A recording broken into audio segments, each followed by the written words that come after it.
Shri R V Babu, ആദ്യ ഘട്ടത്തിൽ താങ്കൾ പറഞ്ഞ് അവസാനിപ്പിച്ചത് വെള്ളാപ്പള്ളിയുടെ സ്റ്റേറ്റ്മെന്റിലാണ്. അതും ഇതും കൂടി ഒന്ന് ചേർത്ത് വായിക്കുന്നത് നന്നായിരിക്കും എന്ന് എനിക്ക് തോന്നുന്നു ഈ ഘട്ടത്തിൽ.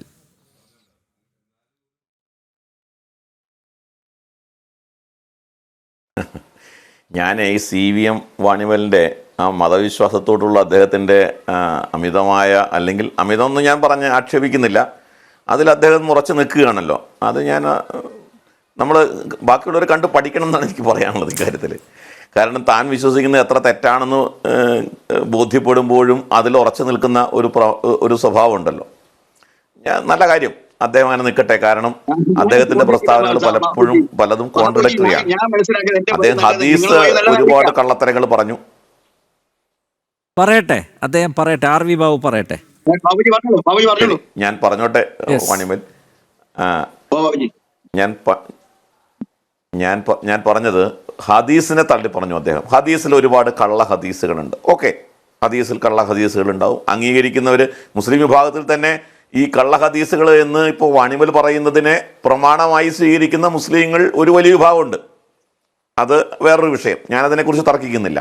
പക്ഷെ ഖുറാൻ അങ്ങേക്ക് ഒരു തരത്തിലും തർക്കിക്കാൻ പറ്റാത്തൊരു കാര്യമാണല്ലോ.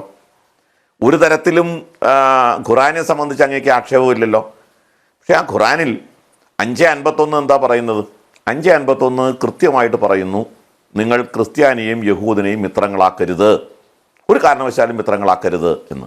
അങ്ങനെ പറയുന്നുണ്ടോ? അത് ഖുറാനിലില്ലെന്ന് അങ്ങ് പറയുമോ? ഇല്ലല്ലോ. ഇതേപോലുള്ള ഒട്ടനവധി പ്രസ്താവനകൾ ഖുറാനിലുണ്ട്. അപ്പോൾ അങ്ങ് പറയും അത് വ്യത്യസ്ത കോണ്ടെക്സ്റ്റിൽ പറഞ്ഞതാണ്, ഈ കോണ്ടെക്സ്റ്റിൽ പറഞ്ഞതാണ്, ആ കോണ്ടെക്സ്റ്റിൽ പറഞ്ഞതാണ്. ശരി, ആ കോണ്ടെക്സ്റ്റ് ഇപ്പം നിലവിലില്ലല്ലോ. ഇപ്പം നിലവിലില്ലാത്തത് കൊണ്ട് ഖുറാനിൽ പറഞ്ഞത് ഇപ്പോൾ പ്രസക്തമല്ലെന്നെങ്കിലും അങ്ങ് പറയുമോ?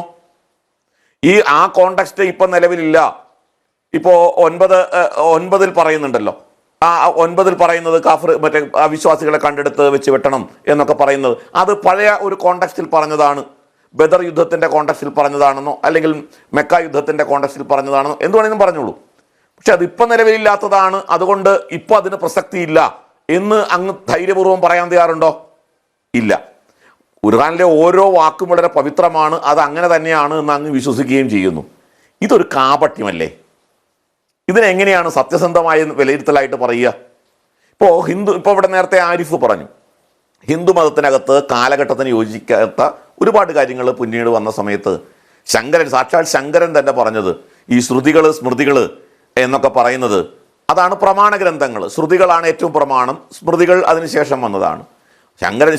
ശങ്കരാചാര്യർ തന്നെ പറഞ്ഞു, നിങ്ങൾ ഈ തീക്ക് തണുപ്പാണ്, തീക്ക് ചൂടില്ല, വെളിച്ചമില്ല എന്ന് ആരെങ്കിലും പറഞ്ഞാൽ ആ പ്രമാണ ഗ്രന്ഥം ശ്രുതിയാണെങ്കിൽ പോലും ആ ശ്രുതിയുടെ പ്രാമാണ്യം നഷ്ടപ്പെടുകയാണ് ചെയ്യാന്ന്. ഖുറാന്റെ പ്രാമാണ്യം ഈ രീതിയിൽ നഷ്ടപ്പെടുകയാണ് ചെയ്യുക എന്ന് പറയാനുള്ള ധൈര്യമുണ്ടോ CVN വാണിമൽ? താങ്കൾക്ക് സാധിക്കുമോ? ഇല്ല. അപ്പോൾ നമുക്ക് ഈ കടുംപിടുത്തം, മതവിശ്വാസത്തിലുള്ള കടുംപിടുത്തം ഇസ്ലാമിൻ്റെ കൂടപ്പിറപ്പാണ്. അതുകൊണ്ടാണ് ഇസ്ലാം നമ്മുടെ നാട്ടിൽ കടന്നു വന്ന കാലഘട്ടം മുതൽ തന്നെ ഇപ്പോൾ ഈ പറയുന്ന രീതിയിലേക്ക് മതത്തിലേക്ക് ആളെ കൂട്ടാൻ അന്ന് വാളും തീയും ഉപയോഗിച്ചു. ഇന്ന് ഇപ്പോൾ ഈ ചാങ്ങൂർ മോഡൽ ലവ് ജിഹാദ് എന്നൊക്കെ പറയുന്നില്ലേ, ഇപ്പോൾ ആരിഫ് അതിനോട് വിരുദ്ധമായ അഭിപ്രായം പറഞ്ഞു. ഒരു തരത്തിൽ പറഞ്ഞാൽ അത് കറക്റ്റാണ്. മതപരിവർത്തന ജിഹാദ് എന്നാണ് അതിന് പറയേണ്ടത്. ലവ് ജിഹാദ് എന്നുള്ളത് തെറ്റായൊരു പ്രയോഗമാണ്. പക്ഷെ അത് ഉറച്ചുപോയത്, പല കാര്യങ്ങളും ഉറച്ചു പോകുമ്പോൾ അത് പിന്നെ നമ്മൾ അങ്ങ് ഉപയോഗിക്കുകയാണ് ആ ടേം.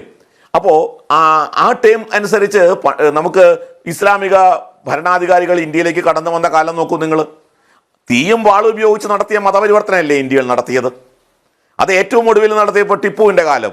ഈ ടിപ്പുവിൻ്റെ ആക്രമണത്തിൽ നടത്തിയ മതപരിവർത്തനങ്ങൾ നമ്മുടെ ചരിത്രത്തിൻ്റെ ഭാഗമല്ലേ? അതിനെ നിങ്ങൾ വെള്ളപൂശാനല്ലേ ശ്രമിക്കുന്നത്? ടിപ്പുവിൻ്റെ തന്നെ കത്തുകൾ വളരെ വ്യക്തമായിട്ട് നമ്മുടെ കൺമുമ്പിൽ നിൽക്കുകയാണ്. നമ്മുടെ ഇന്ത്യയിൽ മറ്റേ മൈസൂരിൽ, കുടകിൽ, അതേപോലെ കേരളത്തിൽ നടത്തിയിട്ടുള്ള മതഭീകരവാദ പ്രവർത്തനങ്ങൾ എന്താണ് എന്ന് ടിപ്പുവിൻ്റെ കത്തുകളിലൂടെ നമ്മുടെ മുമ്പിലുണ്ട്. പക്ഷേ അതിനെ നിങ്ങൾ വെള്ളപൂശാനല്ലേ ശ്രമിക്കുന്നത്? 921 മാപ്പിള ലഹള മതപരിവർത്തനം നടന്നില്ലേ? അതിനെ നിങ്ങൾക്ക് നിഷേധിക്കാൻ സാധിക്കും? ആയിരക്കണക്കിന് ആളുകൾ മതം മാറ്റി എന്നുള്ളത് ചരിത്രമല്ലേ? ക്ഷേത്രങ്ങൾ തകർത്തു എന്നുള്ളത് ചരിത്രമല്ലേ? അതിനെ നിങ്ങൾ വെള്ളപൂശാനല്ലേ ശ്രമിക്കുന്നത്? അപ്പോൾ നിങ്ങൾ പറയും അത് സ്വാതന്ത്ര്യ സമരമാണ്. സ്വാതന്ത്ര്യ സമരമാണെങ്കിൽ എന്തിനാണ് ക്ഷേത്രങ്ങൾ തകർത്തത്? എന്തിനാണ് മതപരിവർത്തനം നടത്തിയത്? അപ്പോൾ ഇതൊക്കെ മതവിശ്വാസത്തിന്റെ ഭാഗമായി നിങ്ങൾ ചെയ്തു വന്നതാണ്, ചെയ്തു വരുന്നതാണ്. അതിനൊന്നും നിങ്ങൾ നാളിതുവരെ തള്ളി പറഞ്ഞിട്ടില്ല. നിങ്ങൾ അതിനെ തള്ളി പറഞ്ഞിരുന്നെങ്കിൽ ടിപ്പുവിനെ നിങ്ങൾ, ഔറംഗസീബിനെ നിങ്ങൾ, ഈ പറയുന്ന മുഗള രാജവംശക്കാരെ നിങ്ങൾ, അതേപോലെ മാപ്പിളകളെ നിങ്ങൾ തള്ളി പറയുന്നു എങ്കിൽ നിങ്ങൾ പറയുന്നത് ശരിയാണ്. അതിനെ മതവുമായിട്ട് കൂട്ടിക്കെട്ടണ്ട എന്ന് നിങ്ങൾ പറഞ്ഞാൽ ഞാനത് അംഗീകരിക്കാം. നിങ്ങളിത് മുഴുവൻ അംഗീകരിക്കുകയാണ്, നിങ്ങളത് മുഴുവൻ വെള്ളപൂശിയാണ്, നിങ്ങളിതിനെ മുഴുവൻ ജസ്റ്റിഫൈ ചെയ്യുകയാണ്. നിങ്ങൾ ഏറ്റവും ഒടുവിൽ ഇപ്പോൾ ഇവിടെ ആരിഫ് അജ്മൽ കസബിന്റെ കാര്യം പറഞ്ഞു. ഞാൻ യാക്കൂബ് മേമന്റെ സംഭവം ഓർക്കുകയാണ്. ഇപ്പോൾ യാക്കൂബ് മേമനെ തൂക്കിക്കൊന്നപ്പോൾ ബോംബെയിൽ ലക്ഷക്കണക്കിന് മുസ്ലിങ്ങളെ തടിച്ചുകൂടിയത്. അവരെല്ലാം ഇസ്ലാമിന്റെ പക്ഷത്തുള്ളവരല്ല, ഇസ്ലാം അല്ല എന്നാണോ താങ്കൾ അഭിപ്രായപ്പെടുന്നത്? ലക്ഷക്കണക്കിന് മയ്യത്ത് നിസ്കാരത്തിന് ലക്ഷക്കണക്കിന് മുസ്ലിങ്ങൾ ബോംബെയിൽ തടിച്ചുകൂടി. ഇതിനെ ഏത് പേരിട്ടാണ് നമ്മൾ വിളിക്കുക? ഇപ്പൊ ഇവിടെ താങ്കൾ പറഞ്ഞു ഞങ്ങൾ അങ്ങനെ, ലീഗ് അങ്ങനെ ഒരു നിലപാടെടുക്കില്ല, ചന്ദ്രിക അങ്ങനെ ഒരു നിലപാടെടുക്കില്ല. ഞാൻ ചോദിക്കട്ടെ, പഹൽഗാം വിഷയം ഉണ്ടായി, കാശ്മീരിലെ വിഷയങ്ങൾ ഒട്ടനവധി ഉണ്ടായി, അവിടെ നിന്ന് ഹിന്ദുക്കളെ അടിച്ചോടിച്ചു, അങ്ങനെ ഒട്ടനവധി പ്രശ്നങ്ങളുണ്ടായി. ഇപ്പൊ ഗാസയ്ക്ക് വേണ്ടി നിങ്ങൾ നടത്തുന്ന തരത്തിലുള്ള ഒരു പ്രതിഷേധം പഹൽഗാമിന്റെ സംഭവത്തിലോ അല്ലെങ്കിൽ അതിനു മുൻപ് ജമ്മു കാശ്മീരിലുണ്ടായ സംഭവത്തിലോ സമാനമായ പ്രതിഷേധത്തിന്റെ വോള്യം, ഗ്രാവിറ്റിയോടുകൂടി നിങ്ങൾ കോഴിക്കോട് കടപ്പുറത്ത് സംഘടിപ്പിച്ചിരുന്നോ? എപ്പോഴെങ്കിലും സംഘടിപ്പിച്ചിട്ടുണ്ടോ?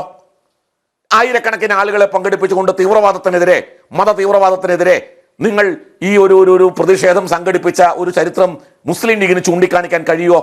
നിങ്ങൾ പ്രസ്താവന നടത്തിയിട്ടുണ്ടാവാം, നിങ്ങളുടെ പ്രസ്താവന 2 വരിയിൽ ചന്ദ്രികയിൽ പ്രസിദ്ധീകരിച്ചിട്ടുണ്ടാവാം. So what? എന്തു ഗുണം അതുകൊണ്ട്? പൊതുസമൂഹത്തിന് നിങ്ങൾ കൊടുക്കുന്ന മെസ്സേജ് എന്താണ്? അപ്പോൾ അത്തരത്തിലുള്ള ഒന്നും നിങ്ങൾ നടത്തിയതായിട്ട് കാണുന്നില്ല ചരിത്രത്തിൽ, എവിടെയും ലീഗ് നടത്തിയതായിട്ട് കാണുന്നില്ല.